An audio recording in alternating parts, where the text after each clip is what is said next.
Welcome प्यारे बच्चों। Engineers gateway के यूट्यूब प्लेटफॉर्म पर मैं ललित आठी आपका स्वागत करता हूं। आशा और उम्मीद करता हूं कि आपकी पढ़ाई बेहतर चल रही होगी। जैसा कि आप जानते हैं, हमारे इस यूट्यूब चैनल पर आप 4 सब्जेक्ट फ्री ऑफ कॉस्ट पढ़ते हैं। आपको कोई भी चार्ज नहीं देना है। Engineering physics, fundamental of electronics engineering, fundamental of mechanical engineering and environment and ecology. इस यूट्यूब चैनल का मुख्य उद्देश्य है कि ज़्यादा से ज़्यादा बच्चों तक एक क्वालिटी ऑफ एजुकेशन प्रोवाइड कराना। तो उसी को ध्यान में रखते हुए हमने इंजीनियरिंग फिजिक्स का एक श्रृंखला स्टार्ट किया, माधव श्रृंखला। इस श्रृंखला का मुख्य उद्देश्य था कि आपका जो सेक्शन ए आता है 2 मार्क्स का, उसको बहुत ही स्ट्रांग बनाना, क्योंकि वहां पर आपसे 7 क्वेश्चन पूछे जाते हैं और हर एक क्वेश्चन 2 मार्क्स का होता है। 14 मार्क्स का आपका ये सेक्शन रहता है और इसमें इतना ज्यादा कुछ लिखना नहीं होता है, केवल आपसे उस इसमें डेफिनेशंस या कुछ टर्म्स आपसे एक्सप्लेन कराई जाती हैं। तो आज हम इस श्रृंखला का पार्ट नंबर 8 लेकर आए हैं। जैसा कि आप जानते हैं, हम इस श्रृंखला के हर पार्ट में 11 क्वेश्चंस कराते हैं। तो 11 इंटू 7 अगर हम करते हैं तो लगभग 77 क्वेश्चंस हम कवर अप कर चुके हैं और ये श्रृंखला आपकी 11 पार्ट्स में हमने कवर अप की है। तो आगे आपके 3 पार्ट और इससे अलग आएंगे और फिर ये आपकी जो श्रृंखला थी माधव श्रृंखला फॉर द सेक्शन ए, ये भी खत्म हो जाएगी। ठीक है, तो चलिए स्टार्ट करते हैं 11 प्रश्नों का सगुन आज इस पार्ट 8 में। तो पहला क्वेश्चन अगर हम देखें यहाँ पर, तो पहला क्वेश्चन क्या कह रहा है कि what do you understand by the phase velocity and the group velocity of the waves. Phase velocity और ग्रुप वेलोसिटी किसी वेव की क्या होती है, उसको यहाँ पर पूछा है। तो अगर मैं आपसे बात करूं तो फेज वेलोसिटी को आप एक तरीके से ये मान के चलें, फॉर एग्जांपल जैसे कोई बॉक्स है, बॉक्स के अंदर बहुत सारी चीजें रखी हुई हैं। बॉक्स के अंदर डिफरेंट डिफरेंट टाइप्स की 5-6 चीजें रखी हुई हैं। तो वो जो 5-6 चीजें हैं, अगर उनको हम बॉक्स के अंदर मूव करा रहे हैं तो उन पर्टिकुलर मटेरियल की, पर्टिकुलर आइटम की जो भी स्पीड होगी वो आपकी फेस वेलोसिटी कहलाती है। वहीं पर अगर हम उस बॉक्स को मूव कराते हैं तो उस बॉक्स की जो वेलोसिटी होगी वो आपकी ग्रुप वेलोसिटी होगा। ये एक सिंपल एग्जांपल है आप लोगों के समझने के लिए। तो फेस वेलोसिटी इंडिविजुअल फेस जो मूव कर रहा है वेव का, वो वेलोसिटी फेस वेलोसिटी कहलाती है। और जो ग्रुप वेलोसिटी होती है वो पूरा एनवलप जो मूव कर रहा है जिस वेलोसिटी से, that's called the group velocity. लिखेंगे कैसे? Face velocity, the face velocity is the rate at which the face of a wave propagate through the medium. मतलब जिस वेलोसिटी से किसी वेव का फेस प्रोपोगेट करता है मीडियम के थ्रू, वो आपका फेस वेलोसिटी कहलाता है। It represent the speed at which a specific phase और crest of the wave travel. वो स्पीड जिस पर आपका फेस या क्रस्ट ट्रेवल करता है वो आपका फेस वेलोसिटी कहलाती है। मैथमेटिकली अगर हम फेस वेलोसिटी को रिप्रेजेंट करते हैं तो वी पी, वी यहाँ पर वेलोसिटी को रिप्रेजेंट कर रहा है, पी यहाँ पर फेस वेलोसिटी को रिप्रेजेंट कर रहा है, ओमेगा अपॉन के। ओमेगा है यहाँ पर angular velocity, angular frequency, 2 pi nu की फॉर्म में आप लिख सकते हैं, अपॉन के है यहाँ पर प्रोपगेशन कांस्टेंट। ठीक है, तो ये हो जाएगी फेस वेलोसिटी। वहीं पर अगर हम ग्रुप वेलोसिटी को डिफाइन करेंगे तो group velocity, the group velocity is the velocity at which the overall shape और envelope of a wave packet, यानी कि a superposition of multiple waves with different frequencies propagate through the medium. मतलब जब overall shape या फिर envelope किसी wave packet का वो मूव करता है जिस वेलोसिटी से, वो आपका ग्रुप वेलोसिटी कहलाती है। It represent the velocity at which the energy और information carried by the wave packet travel. यानी कि हम इसको कह सकते हैं ये वो वेलोसिटी है जिसमें एनर्जी या इंफॉर्मेशन कैरी करता है वेव पैकेट और ट्रेवल करता है। ठीक है, और इसकी अगर हम फॉर्मूले की बात करें तो Vg equals to D omega upon D K, यहाँ से हो जाएगा ग्रुप वेलोसिटी का फॉर्मूला। ठीक है, तो आई होप अगर कोई सी भी डेफिनेशन आपसे पूछी जाती है इंडिविजुअली भी या दोनों एक साथ, जैसा कि पूछा गया है प्रीवियस पेपर में, तो आप इस तरीके से डिफाइन करेंगे। ज्यादा कुछ लिखना नहीं है, पता चला इसमें डेरिवेशन भी आप करने बैठ गए हैं तो नंबर आपको 2 ही मिलेंगे और 2 नंबर के लिए इनफ है दोनों डेफिनेशंस। और चूंकि 2 चीजें पूछी गई हैं तो 1 नंबर का ये है और 1 नंबर का ये है। अगर आप फेस वेलोसिटी लिखते हैं तो आपको 1 नंबर मिलेगा, ग्रुप वेलोसिटी लिखते हैं तो 1 नंबर, और दोनों लिख देंगे तो आपको 2 मार्क्स मैक्सिमम मिल जाएंगे। ठीक है, चलिए नेक्स्ट क्वेश्चन की बात कर लेते हैं। नेक्स्ट क्वेश्चन कह रहा है what do you mean by the quantum ball. Quantum ball से आप क्या समझते हैं, ये आपका यूनिट नंबर 5 का क्वेश्चन है। ठीक है, तो क्वांटम बॉल क्या है? जनरली जब आप नैनो टेक्नोलॉजी की बात करते हैं तो नैनो टेक्नोलॉजी का मुख्य उद्देश्य, मेन जो उद्देश्य है वो ये है कि आपको अपने एलिमेंट को या अपने सर्किट को इस तरीके से डिजाइन करना है, इसकी इस तरीके से स्केलिंग करनी है कि वो नैनोमीटर पर पहुंच जाए, यानी कि नैनो स्केल पर डिजाइन किया जा सके। तो क्वांटम बॉल जनरली क्या है कि इस तरीके से आप उसको कन्फाइन करते हैं कि जो मोशन ऑफ द पार्टिकल है या मोशन ऑफ द इलेक्ट्रॉन्स है वो only and only in one dimensional हो सके। हम अगर जैसे कंडक्टर या सेमीकंडक्टर की बात करें तो अगर हम क्वांटम बॉल बना रहे हैं कंडक्टर मटेरियल की, तो उसको हम इस तरीके से डिजाइन करते हैं कि उसमें जो इलेक्ट्रॉन्स हैं वो केवल और केवल वन डायरेक्शन में, किसी एक पर्टिकुलर वन डायरेक्शन में फ्रीली मूव कर सके, वो आपका क्वांटम बॉल कहलाता है। लिखेंगे कैसे? In nano technology a quantum well refer to a potential energy profile that confine the motion of the particle, typically electron और होल्स इन वन डायमेंशन। केवल और केवल वन डायमेंशन में ही मोशन हो सके पार्टिकल्स का। like electron or holes while allowing free movement in the other two dimensions। ठीक है, जो फ्री मूवमेंट है वो अदर टू डायमेंशंस में हो सके, लेकिन हमने जो स्केलिंग उसमें की है वो किसमें, वन डायमेंशन में की है, तो that's called the quantum well. ठीक है, इन नैनो टेक्नोलॉजी। आई होप ये क्वेश्चन भी आपको क्लियर होगा। चलिए नेक्स्ट क्वेश्चन देख लेते हैं। नेक्स्ट क्वेश्चन क्या कह रहा है, question number 80, what do you understand by coherent sources. Coherent sources से आप क्या समझते हैं, तो कोहेरेंट सोर्सेज कौन से सोर्सेज होते हैं, वे दो सोर्सेज कोहेरेंट सोर्सेज कहलाते हैं जिनके बीच में फेज डिफरेंस कांस्टेंट हो या फिर वो सेम फेज डिफरेंस के साथ आगे ट्रेवल करते चले जाएं, वो आपके कोहेरेंट सोर्सेज कहलाते हैं। जैसे कि coherent sources refer to the sources that emit waves, वो सोर्सेज जो लाइट को एमिट करते हैं, वेव को एमिट करते हैं, light electromagnetic wave with a constant phase relationship between the different points in the space and the time. मतलब अलग अलग टाइम पर अलग अलग पॉइंट्स पर अगर हम मेजर करते हैं उन दोनों वेव्स को, उन दोनों इलेक्ट्रोमैग्नेटिक वेव्स को, तो उनके बीच में कांस्टेंट फेज रिलेशन आपको देखने को मिलेगा। ठीक है, कैसे, वेव के माध्यम से हम समझते हैं। यहां पर आप देख रहे होंगे, कलर में चेंज कर लेता हूं पहले, एक सोर्स ये है और एक सोर्स ये है, यहां से लाइट जा रही है, आप इस तरीके से देख रहे होंगे, ये लाइट आगे ट्रेवल कर रही है ऐसे, और नीचे दूसरा सोर्स है, वहां से भी लाइट ऐसे ही ट्रेवल कर रही है। तो अगर हम इनमें फेज डिफरेंस देखते हैं तो किसी भी पॉइंट पर हम मेजर कर लें, आप जितने time interval, same time interval, जैसे सपोज हमने यहाँ पर मेजर किया, फिर हमने यहाँ पर मेजर किया, फिर हमने यहाँ पर मेजर किया, फिर हमने यहाँ पर मेजर किया, तो हमने देखा दोनों के बीच का जो फेज डिफरेंस है, अगर सपोज यहाँ पर फेज डिफरेंस 5 है तो यहाँ पर भी 5 होगा, यहाँ पर भी 5 होगा और यहाँ पर भी 5 होगा। और ये सेम टाइम पीरियड के बीच में, अगर हमने माना ये 5 सेकंड बाद हमने मेजर किया, तो ये भी 5 सेकंड बाद ही हम मेजर करेंगे, ये भी 5 सेकंड बाद ही हम मेजर करेंगे। तो हम क्या देखते हैं, दोनों वेव्स के बीच का जो फेज डिफरेंस है वो क्या है, सेम है।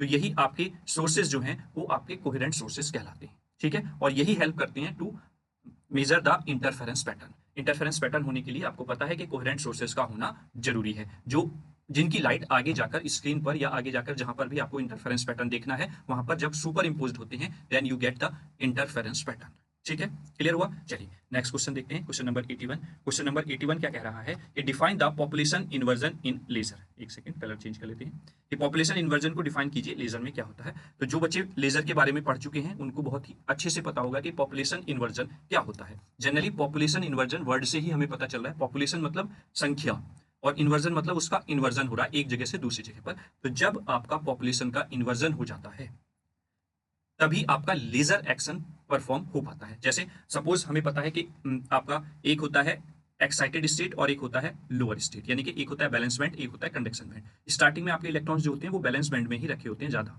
अब जैसे ही आप इसको पंप कराएंगे तो आपका मुख्य उद्देश्य है कि इनकी संख्या ऊपर आपको ज्यादा करनी है। तो जब इनकी संख्या ऊपर ज्यादा हो जाएगी compare to the valence band, तो then it's called the population inversion. लिखेंगे कैसे, population inversion is a condition in which the number of atoms or molecules in an excited energy state exceed the number in the lower या ground state allowing for the stimulated emission and generation of the coherent light। मतलब population inversion एक ऐसी condition है जिसमें number of atoms या molecules in the excited state exceed कर जाते हैं number of the ground state या फिर lower energy state, allowing the stimulated emission, जिस वजह से हमें स्टिमुलेटेड एमिशन मिलता है और वही जनरेशन करता है कोहेरेंट लाइट की। ठीक है, इधर डायग्राम में आप देख रहे होंगे, स्टार्टिंग में सिचुएशन क्या है कि N1 ग्रेटर देन है N2 से, ये जनरल फॉर्म हो गई जो एक्चुअली होती है किसी भी मटेरियल के लिए। और जैसे ही हम इसको कुछ एनर्जी प्रोवाइड कराएंगे देन द नंबर ऑफ, जो नंबर ऑफ एटम्स हैं इन द ग्राउंड स्टेट वो लोअर हो गए हैं compare to the higher energy state, यानी कि एक्साइटेड स्टेट, और यही आपका क्या कहलाता है, पॉपुलेशन इन्वर्जन कहलाता है। आई होप आपको क्लियर हो गया होगा कि पॉपुलेशन इन्वर्जन क्या होता है लेजर के पॉइंट ऑफ व्यू से। ठीक है, चलिए नेक्स्ट क्वेश्चन की बात कर लेते हैं। नेक्स्ट क्वेश्चन क्या कहता है, नेक्स्ट क्वेश्चन कह रहा है कि write down the any two application of the nano materials. Nano material की कोई भी दो एप्लीकेशंस हमें यहाँ पर लिखनी है।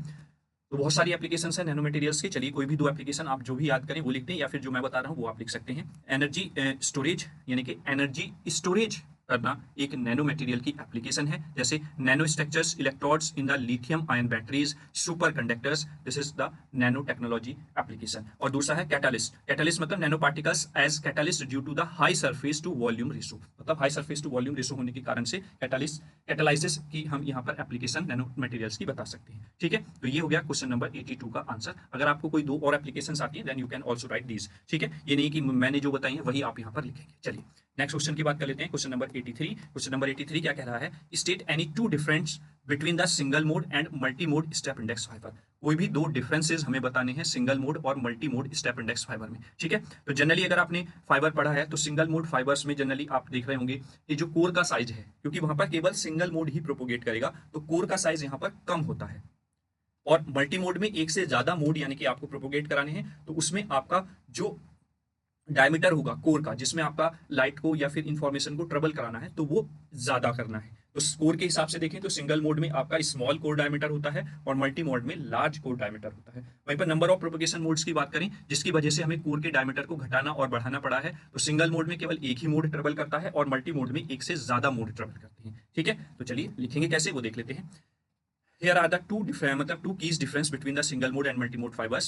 First one is core size के अकॉर्डिंग अगर हम देखें तो single mode fibre have a very small core diameter around 8 to 10 micrometres, मतलब यहाँ पर लगभग 8 से 10 माइक्रोमीटर का जो कोर डायमीटर रखा जाता है, क्योंकि यहाँ पर केवल और केवल सिंगल मोड को प्रोपोगेट कराना है। वहीं पर while multi mode fibres have large core diameter typically 50 to 100 micrometres, यहाँ पर लगभग 50 से 100 माइक्रोमीटर का हमें कोर का डायमीटर रखना होता है। क्यों रखना होता है? क्योंकि नंबर ऑफ प्रोपोगेशन मोड की यहाँ पर बात है। Single mode fibre support only one mod of the propagation while the multi-mode fiber can support multi-modes, यानी कि सिंगल मोड प्रोपोगेशन करता है तो वो सिंगल मोड फाइबर हो गया, और मल्टी मोड में एक से ज्यादा मोड प्रोपोगेट करेंगे तो दैट मींस वो आपका मल्टी मोड फाइबर कहलाता है। ठीक है, तो ये आपका की डिफरेंस हो गए between the single mode as well as the multi mode step index fibre. ठीक है, चलिए नेक्स्ट क्वेश्चन देख लेते हैं। नेक्स्ट क्वेश्चन क्या कह रहा है 84, can Compton effect B observe with the visible light, explain briefly. तो क्या कॉम्पटन इफेक्ट को हम विजिबल लाइट में मेजर कर सकते हैं या नहीं कर सकते, इसका एक्सप्लेनेशन यहाँ पर मांगा है। तो जनरली अगर आप देखें तो कॉम्पटन इफेक्ट में क्या होता है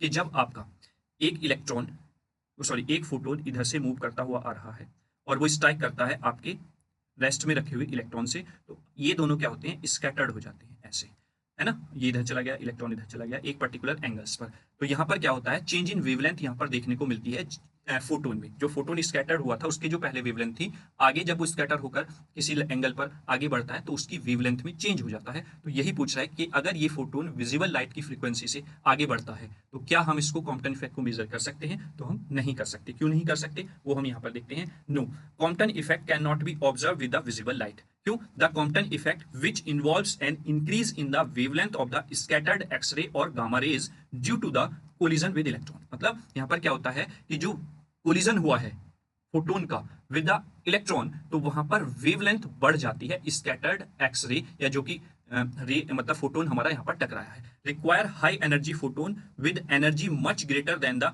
binding energy of the atomic electron. मतलब हमें वहां पर एक ऐसा फोटोन चाहिए जिसकी एनर्जी हाई हो, है ना। जबकि विजिबल लाइट की एनर्जी क्या होती है, वो लो होती है, या हम भी बोल सकते हैं फ्रीक्वेंसी कम होती है। इस वजह से हम वहां पर विजिबल लाइट से कॉम्पटन इफेक्ट को ऑब्जर्व नहीं कर सकते। ठीक है, तो ये आपका क्वेश्चन नंबर 84 का आंसर हो जाएगा। इस तरीके से आपको लिखना है, और ज्यादा आपको नहीं लिखना, क्योंकि 2 नंबर में जितना पूछा गया है वही चीज आपको यहाँ पर एक्सप्लेन करनी है। ठीक है, चलिए नेक्स्ट चलते हैं। क्योंकि कुछ बच्चे क्या होते हैं कि कॉम्पटन इफेक्ट पूछा गया है आपसे, कॉम्पटन इफेक्ट में क्या करेंगे, उसका स्टेटमेंट भी लिखेंगे, उसका फॉर्मूला भी लिखेंगे, डायग्राम भी बनाएंगे, तब अपना आंसर लिखेंगे। जबकि एग्जामिनर ने जो क्वेश्चंस के थ्रू पूछा था वो केवल और केवल ये पूछा था कि भाई क्या हम विजिबल लाइट से मेजर कर सकते हैं या नहीं कर सकते, आप इसको बस एक्सप्लेन कर दीजिए। ठीक है, तो फिर टाइम वेस्ट नहीं करना है, हमें क्वेश्चन आंसर देते समय ये भी देखना है कि हमें पूरा क्वेश्चन पेपर अटेम्प्ट करना है, उस टाइम को मैनेज करके चलना है। ठीक है, चलिए क्वेश्चन नंबर 85 क्या कहता है कि what was the object of conducting Davisson Germer experiment. Davisson Germer experiment का मेन उद्देश्य क्या था उसको कंडक्ट कराने का, ये यहाँ पर पूछा गया है। तो अगर आपको ध्यान हो तो डेविसन जर्मन एक्सपेरिमेंट जनरली हमने क्यों किया था, क्योंकि ऑब्जर्व करना था हमें डिफ्रेक्शन पैटर्न जब कोई इलेक्ट्रॉन स्कैटर होता है किसी एक टारगेट से टकराकर, यानी कि क्रिस्टलाइन टारगेट से जब टकराएगा तो वो आपका स्कैटर हो जाता है, और वही हमें एविडेंस प्रोवाइड कराता है डी ब्रोगली हाइपोथेसिस के। ये मेन उद्देश्य था आपका डेविसन जर्मन एक्सपेरिमेंट को कंडक्ट कराने का। ठीक है, तो क्या लिखेंगे हम इसका आंसर, वो हम यहाँ पर देख लेते हैं। The object of the Davisson Germer experiment was to demonstrate the wave nature of electron by observing the diffraction pattern formed when a beam of electron was scattered by a crystalline nickel target, providing experimental evidence for the de Broglie hypothesis of matter waves। मतलब इसका मुख्य उद्देश्य रहा कि जो आपका particle होता है उसका वेव नेचर भी रहता है, इसका एविडेंस एक्सपेरिमेंटली प्रोवाइड कराया था डेविसन जर्मन एक्सपेरिमेंट के माध्यम से। ठीक है, इसका आंसर केवल आप इतना लिखेंगे। ठीक है, अगर आप चाहते हैं तो डायग्राम बना सकते हैं, अदरवाइज मेरी राय है कि 2 मार्क्स के लिए डायग्राम की नीड नहीं होगी। आप केवल इतना एक्सप्लेन करेंगे तो भी आपको नंबर्स मिल जाएंगे। एक्सपेरिमेंट का कुछ सेटअप इस तरीके से होता है। ये लोअर टेम्परेचर पर यहाँ पर सप्लाई दी जाती है। ये आपकी रॉड है, इलेक्ट्रॉन गन, यहाँ से इलेक्ट्रॉन्स निकलते हैं। आगे इसको डायरेक्शन प्रोवाइड कराने के लिए यहाँ पर सेटअप है। तो आगे इलेक्ट्रॉन्स की बीम यहाँ से निकलती है जो स्ट्राइक करती है निकल पर। ठीक है, ये निकल मटेरियल यहाँ पर है। आगे यहाँ पर हाई टेम्परेचर के साथ यहाँ पर सप्लाई दी जा रही है इस पर। ठीक है, जिससे कि ज्यादा से ज्यादा इलेक्ट्रॉन्स आगे बढ़ के एक ही डायरेक्शन में, मतलब एमर्ज होकर एक ही डायरेक्शन से निकले। आगे इस जैसे ही यहाँ से टकराया ये, तो ये आपका मूवेबल कलेक्टर है। इलेक्ट्रॉन्स यहाँ से आ रहे हैं, टकरा रहे हैं, यहाँ पर जा रहे हैं, तो ये कलेक्टर मूव करता रह रहा है। यानी कि ये कलेक्टर मूव कर रहा है ऐसे, तो इलेक्ट्रॉन कोई टकरा कर यहाँ के जाएगा, कोई इधर जाएगा, कोई इधर जाएगा, तो इनको कलेक्ट करता रहेगा। अब इस मेजरमेंट से ही हमें पता चलता है कि जो आपका पार्टिकल है यहाँ पर इलेक्ट्रॉन, वो वेव नेचर को भी शो करता है। तो मेन उद्देश्य डेविसन जर्मन एक्सपेरिमेंट का यही था कि जो पार्टिकल है उसका वेव नेचर होता है, ये आप एक्सपेरिमेंटली प्रूव कर सके। ठीक है, तो आई होप आप डेविसन जर्मन एक्सपेरिमेंट का मेन उद्देश्य क्या है वो आप समझ गए होंगे और आराम से आप इसको एक्सप्लेन करेंगे अगर एग्जाम में आपसे पूछा जाता है। ठीक है, चलिए next question, question number 86। Differentiate, colour change कर लेते हैं पहले। Differentiate between the conduction current and the displacement current, यानी कि दो तरह की करंट का डिफरेंस यहाँ पर पूछा है, कंडक्शन करंट का और डिस्प्लेसमेंट करंट का। कंडक्शन करंट जनरली आप पढ़ते ही हैं, जो भी आप सर्किट में करंट दिखाते हैं वो कंडक्शन करंट होती है। लेकिन डिस्प्लेसमेंट करंट एक और इंट्रोड्यूस की थी मैक्सवेल ने, तो इन दोनों में डिफरेंस पूछा गया है। चलिए हम देखते हैं कंडक्शन करंट और डिस्प्लेसमेंट करंट में क्या डिफरेंस है। Conduction current is the flow of charge particles, जैसे कि इलेक्ट्रॉन और ions, through a conductive material. मतलब कंडक्शन करंट जो है वो फ्लो ऑफ चार्ज पार्टिकल है किसी एक कंडक्टिंग मटेरियल के थ्रू, जो पार्टिकल्स चार्ज पार्टिकल्स फ्लो हो रही हैं। जबकि अगर डिस्प्लेसमेंट करंट की बात करें तो why displacement current is the rate of change of electric displacement. मतलब डिस्प्लेसमेंट करंट जो फ्लो होता है वो rate of change of electric displacement से होता है, यानी कि चार्जेस के रेट ऑफ चेंज से आपका करंट जो फ्लो होगा वो डिस्प्लेसमेंट करंट कहलाएगा इन ए कैपेसिटर और dielectric material, even in the absence of the actual charge flow. मतलब कैपेसिटर का अगर आप स्ट्रक्चर देखें तो कुछ इस तरीके से रहता है और इसके बीच में डाइलेक्ट्रिक मटेरियल भरा होता है। तो मतलब कोई भी ऐसा मटेरियल नहीं है जो चार्ज को फ्लो करा सके,